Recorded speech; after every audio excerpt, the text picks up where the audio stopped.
everybody. Raul here for Bass Musician Magazine, and today we have the extraordinary honor and pleasure of catching up with somebody who you've seen here countless times and almost needs no introduction, George Gakis from the Revivalists. George, so great to catch up. It's been a minute. We first talked in 2016, did a catch up in 2018, and the Revivalists have just been hammering away during this whole time since we've last chatted. Very exciting. You guys have a new album, Pour It Out Into the Night, that just dropped a few days ago as of this moment that we're talking. So let's talk a little about kind of the gap from 2018. Tell us about all this activity, all this stuff you guys have been doing.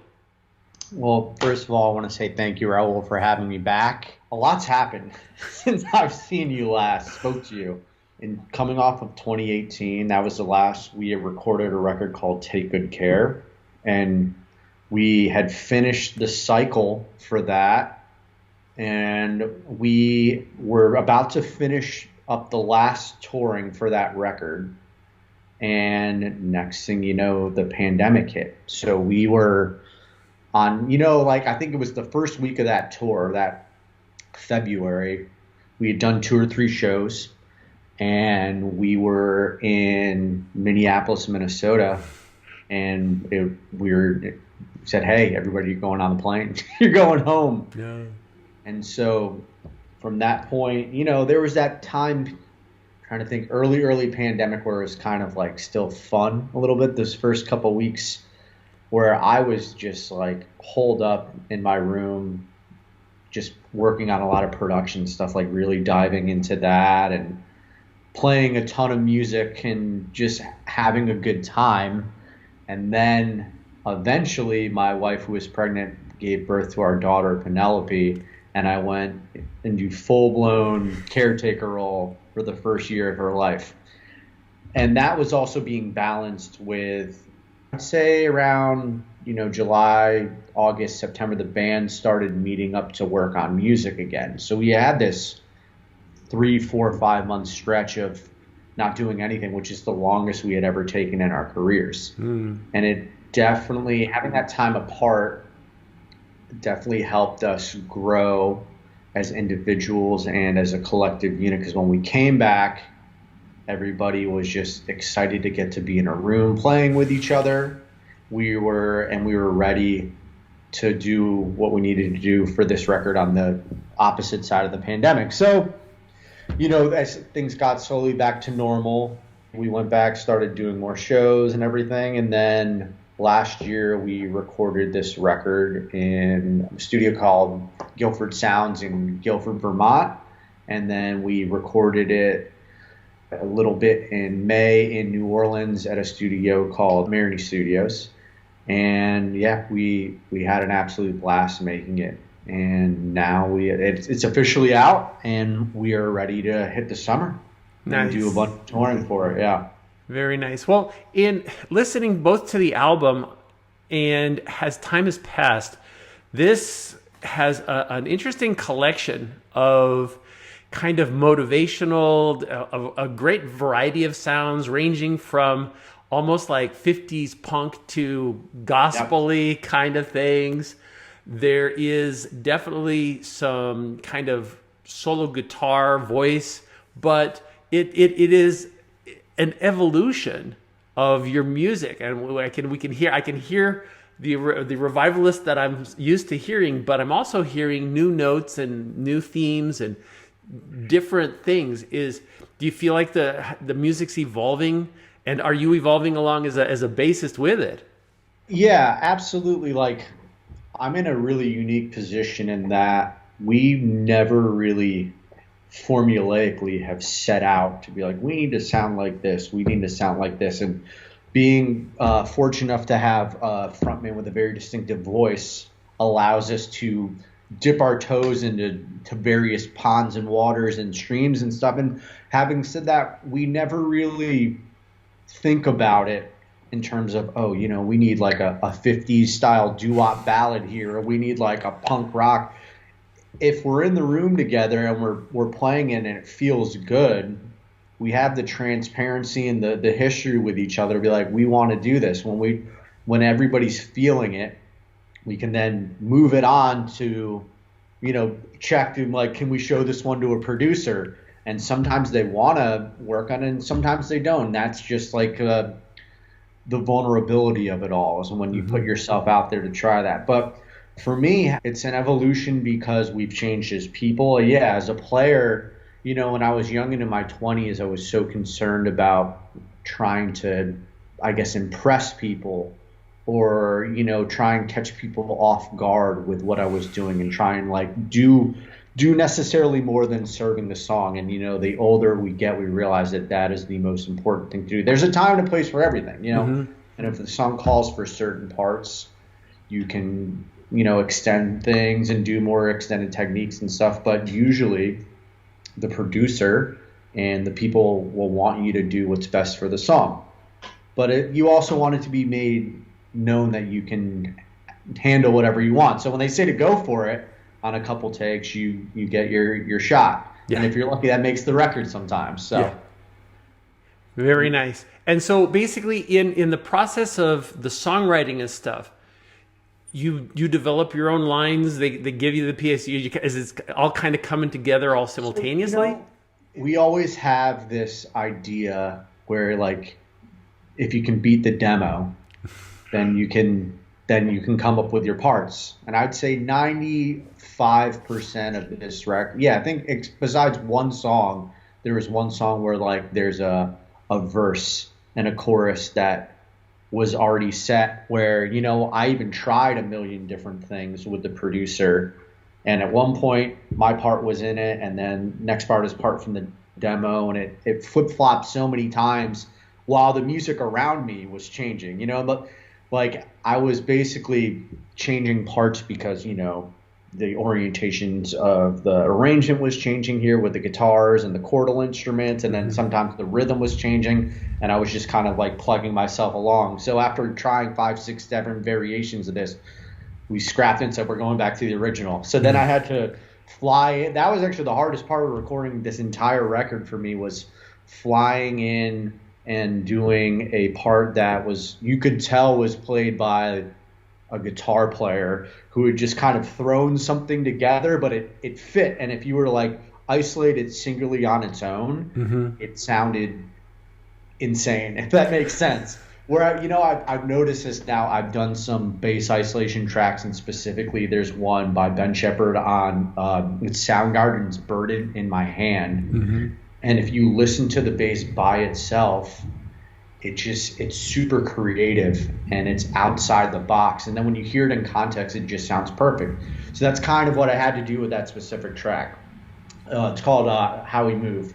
But most of the music, I had some parts that I had come up with before, and then I took the liberty in the studio to change stuff up. And that's when you have I'm at the point now where I can trust my gut, my intuition. If something needs to stay the same, I'll leave it. And if something needs to change, I'll change it. And you just need to know when your moments are to do that. Very nice. Very nice. Well, there's certainly a generous helping of bass work in this, whether it is like, and Don't Look Back. That was one that was particularly, you driving the boat there on. That one's great. That became, when you do a record, you want to test some of the songs out live and want to save some of them. Specifically, Don't Look Back was a song that we started playing last summer and peppering it into our set.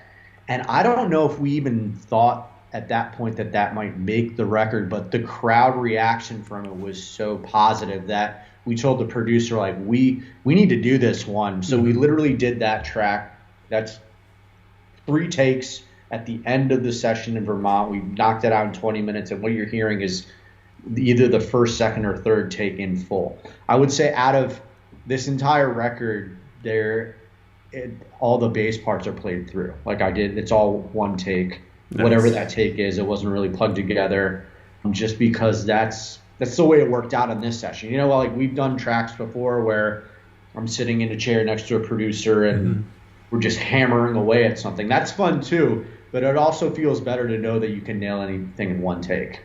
So, and use the little technology, as we say. If you're a little fast here, if you're rushing here, if you're behind the beat there, you can fix stuff here and there. But yeah, for the most part, I didn't have to come back and do any overdubbing or anything like that. Very nice, very nice. And another characteristic I'll say throughout, again, I do hear New Orleans even if you recorded in Vermont, I'm still hearing New Orleans, especially like with Kid. And I get the feel like, oh yeah, the roots of the band are in everything. Definitely, yeah, and specifically with Kid, what's really interesting about that track is, so we recorded everything. Recording is done. I did a bulk of the recording on my two. I had my 4-string Sadowski and my 5-string Sadowski, and then the studio had a 4-string P Sadowski with flats. I used that, and I believe Kid had the 4-string Sadowski with the P on it. And the whole last record I did was all vintage P bass, like just that's what that record called for. And then we're starting to rehearse for the record, and I'm realizing that our keys player, who's had 3, 4, 5 different parts going on in each song, he wasn't able to cover the low register necessary for a lot of these tracks. So it's like, hey, you should bring that 5-string back. So now I'm playing 5, and it's not that I didn't think I'd ever play it again, but I was not expecting on this album cycle to be playing primarily 5-string, and I'm doing a lot of low B stuff, which is nice because like back, when I started playing at 15, 16, I always wanted to play 5, and then I switched to 5, and then, I was like, oh no, you got to go back and play 4 and have like the vintage sound. But it's nice to know I can do both, and it's nice to know that I have the understanding and the back of my bandmates to be like, whatever sounds best at time, go with that, and trust my gut for it. Excellent. So, yeah. Excellent. And as you've been mentioning the Sadowskis, let's talk a little bit about gear. How are you getting your sound nowadays? Again, I hear Sadowski predominantly. I've been using, between the basses I have from Roger, I have a 4-string. That's always, like, when it comes to recording, that's usually the bass I'll go to for anything, unless a producer wants something vintage or a little quirky. Because like on this record, I played a K bass on something. There was a Silvertone bass. I used a D'Angelico hollow body, but primarily it's the Sadowskis that I use. But I also, because I knew we were playing more 5-string, I had an F bass made for myself, which is a fantastic instrument. I would say it's the best feeling bass I've ever played. Nice. I believe the last time I saw you in person was at NAMM. This was 2019, and I went, and I probably played 1,000 basses. Literally, I tried them all, and the best feeling bass was the F bass. So I knew when I needed to have a couple 5-strings for this upcoming record cycle that I knew I wanted to get an F bass. So between the Sadowski and the F bass, those are my 2 live rigs right now. And it's apples and oranges because they both do amazing things, but it's when I wake up, what do I feel like playing that day? So absolutely. Well, and even when you look at the difference that wood makes, I mean, with F bass, I believe they're using a lot of Canadian maple, and Roger's building with other woods, and it's great, the variety, and that each bass has its own voice. Are there any other elements, I think, amplification wise, or? I'm using a Aguilar, I believe it's called the DB7. It's the big amp with 2 12 AX7s in it, that with an 810. But at this point, when you're starting to play sheds and these bigger rooms and these larger events, I've come to realize the amp, at least the speaker cabinet, is not nearly as important as what you're sending out to front of house. And for me, I have my pre is my Noble DI, which, as everybody knows, it's fantastic, especially if you're on any of your monitors. Just the tube saturation on it, it just sounds so warm and buttery, and it makes everything feel amazing. So that's my pre, and in my post is a Motown DI that's getting sent to front of house. And our front of house engineer blends both of them depending on what track. So if you want more tube, he can bump this, and if he wants more of that just like Motown kind of like cutting through punchy sound, he does that. And then he has it compressed together on its own channel. So yeah, it's a lot different than just plugging in the way it used to be, just, right into the jack and go. But yeah, between the basses and the Noble, that's everything else is secondary. Gotcha. Yeah. Well, and it is always one of those fascinating things that I think many bassists that keep amps on stage, it's because they want to feel the air pushing Yes. behind them. Percent. Because there's so much sound and there's so much going on, and they miss that kind of being swept up into the current with those vibrations. Yeah, well, I think you're starting. It's funny you mentioned that because they have these. I can't think of the name of it. It's like the butt kicker, but it's the pads you can stand on, right? Yeah. I heard someone recently saw an artist performing where they had one of those, but it rolled out.